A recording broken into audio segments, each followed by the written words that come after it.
J'ai des tas de choses dans ma vie qui ne me vont pas et que je souhaite changer. Par exemple, je souhaite manger beaucoup plus équilibré, je souhaite être plus sportif et pourtant j'ai beau savoir que je souhaite méditer aussi. J'ai beau savoir que ces habitudes sont bonnes pour ma santé, sont bonnes pour mon mental, pour mon esprit, je n'arrive pas à les mettre en place. Et lorsque j'ai relu ces livres, je me suis rendu compte que j'avais oublié un aspect principal, voire peut-être même fondamental, c'est l'identité. Et je vais tout te dévoiler dans cet épisode.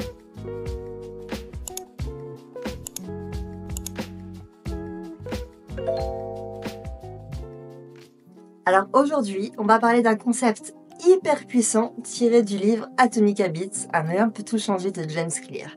Et il s'agit de l'importance de l'identité pour développer un mindset de badass. Est-ce que tu t'es déjà demandé pourquoi tes résolutions ne tiennent jamais? Est-ce que tu t'es déjà demandé pourquoi il était si difficile de changer des habitudes même quand on sait qu'elles sont bonnes pour nous? Par exemple, moi, les habitudes que je souhaite adopter, c'est de méditer tous les jours parce qu'à une époque, je le faisais de manière régulière et j'ai vu une différence, mais incroyable dans ma vie. Pourtant, je le fais plus. J'aimerais aussi marcher 30 minutes par jour parce qu'à une époque, pareil, je peux te dire la même chose, je le faisais, je voyais une différence incroyable sur mon cardio, mon souffle, etc. La liste est tellement longue qu'elle pourrait durer 3 heures. J'ai beau savoir que ces habitudes sont bonnes pour ma santé, sont bonnes pour mon mental, pour mon esprit, je n'arrive pas à les mettre en place. Et lorsque j'ai relu ces livres, je me suis rendu compte que j'avais oublié un aspect principal, voire peut-être même fondamental. Je vais t'expliquer dans cette vidéo pourquoi il vaudrait mieux qu'on se concentre sur qui on veut être plutôt que de se concentrer sur quoi on veut changer. On commence maintenant.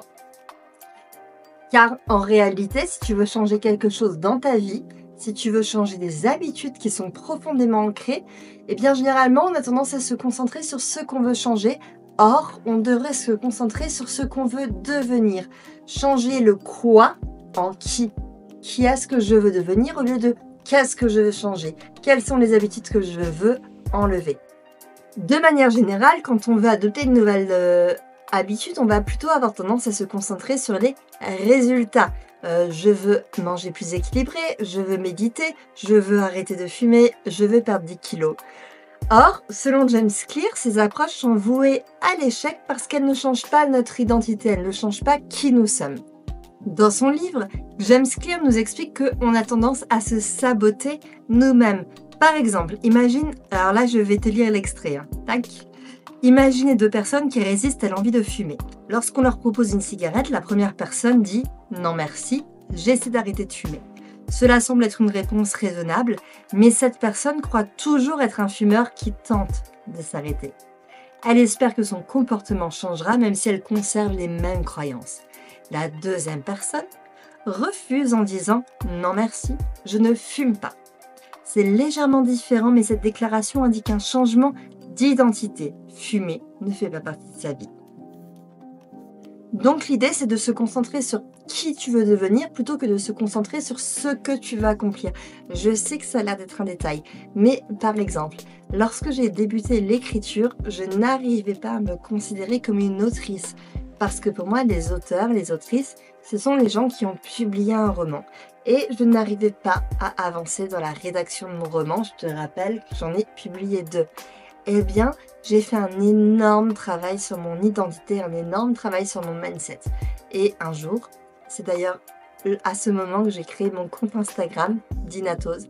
À l'époque, la petite fonction en dessous, c'était écrit autrice. Et crois-moi, ça a l'air insignifiant pour toi, mais pour moi, c'était un truc énorme. J'avais l'impression d'être une impostrice. C'était horrible. Mais en tout cas, à partir du jour où j'ai fait ça, j'ai réussi à avancer dans la rédaction de mon roman, mais parce que je légitimais mon identité. J'étais une autrice. Et que fait une autrice? Elle écrit. Donc le matin, mon réveil sonnait, j'écrivais.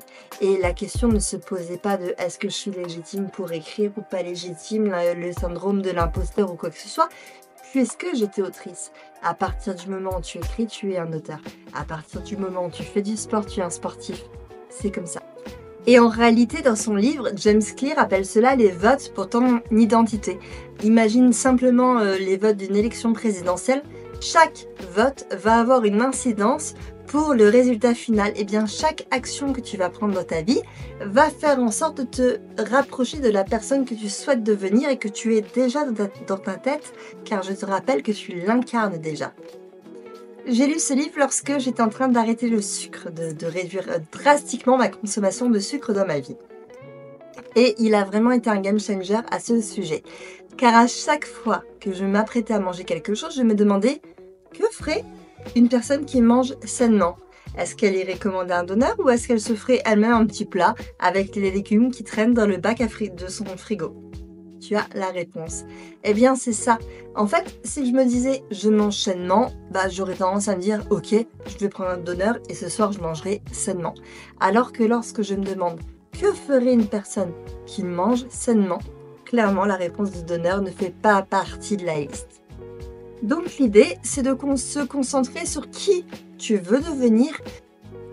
Et c'est là que l'importance de l'environnement, j'en avais longuement parlé dans ma dernière vidéo, l'environnement, on y reviendra toujours, a une importance capitale. Si je me dis que je souhaite lire plus souvent et que je ne change rien dans ma vie, ça ne marchera pas. Déjà, je vais me dire je suis une personne qui lit chaque jour. Ça change tout. Je veux lire plus souvent, c'est vague, c'est... Oui, ok, super meuf, tu veux lire plus souvent, bravo. Ok, il se passe quoi après? Alors que si je dis je suis une personne qui lit, implicitement, ça veut dire que je dois avoir des livres, je dois voir des livres. Et là, ça va me donner envie de changer mon environnement. Typiquement, à côté de mon canapé, je vais peut-être poser des livres. Je vais poser en évidence un livre au niveau de ma table de chevet. Je trouve que de penser en identité, t'as pas le même ressenti dans ton fort intérieur.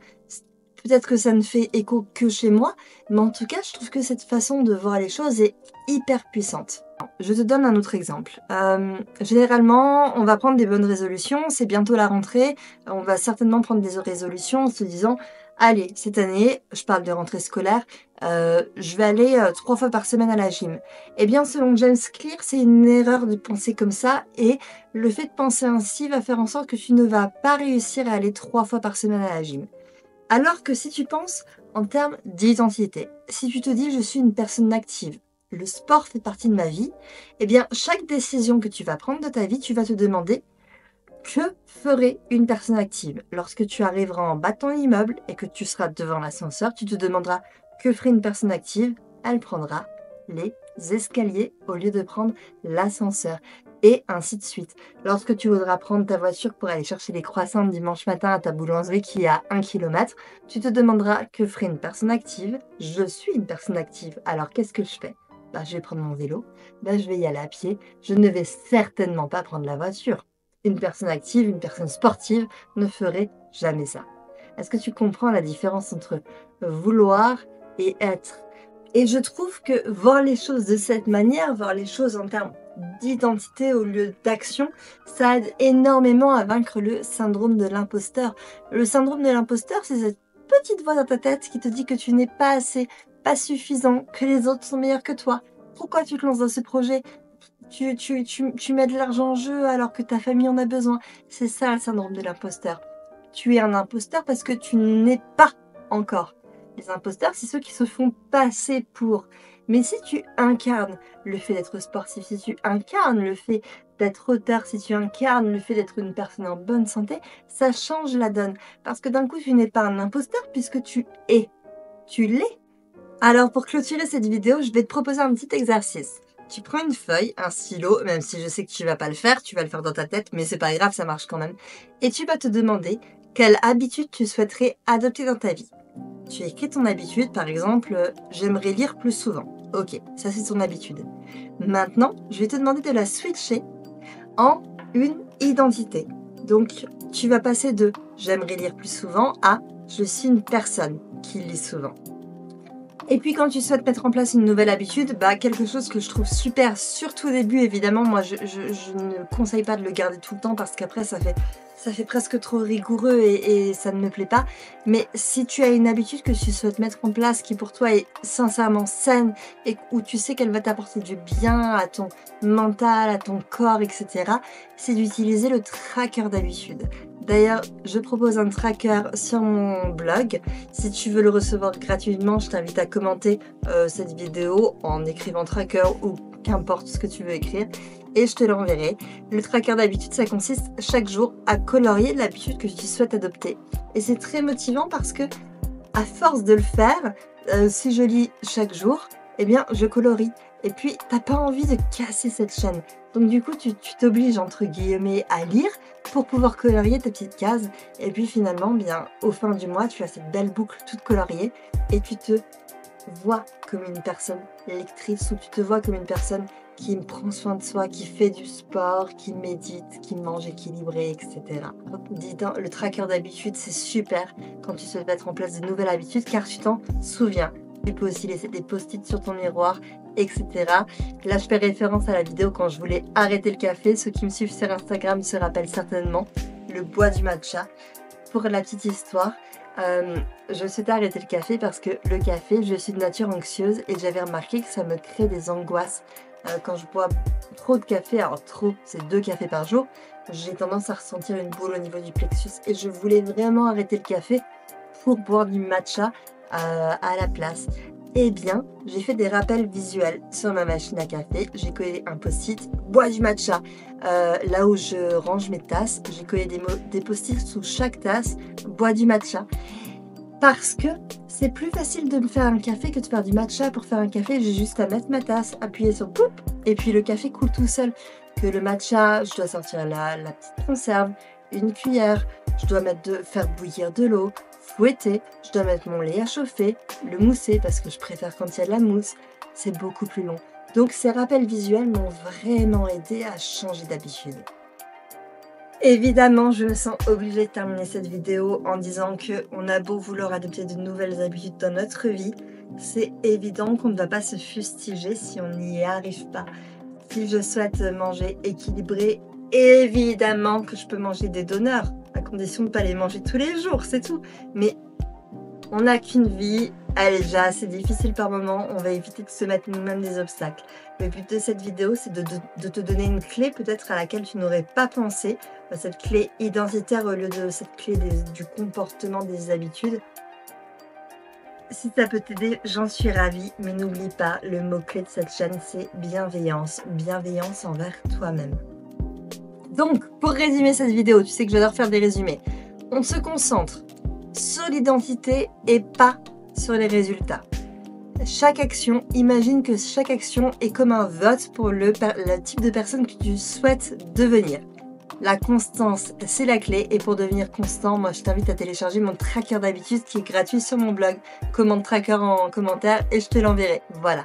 J'espère que cette vidéo pourra t'apporter une petite clé vers le changement. En tout cas, je suis disponible en commentaire si tu as des questions ou des suggestions. Et je te souhaite une belle journée ou belle soirée. Salut!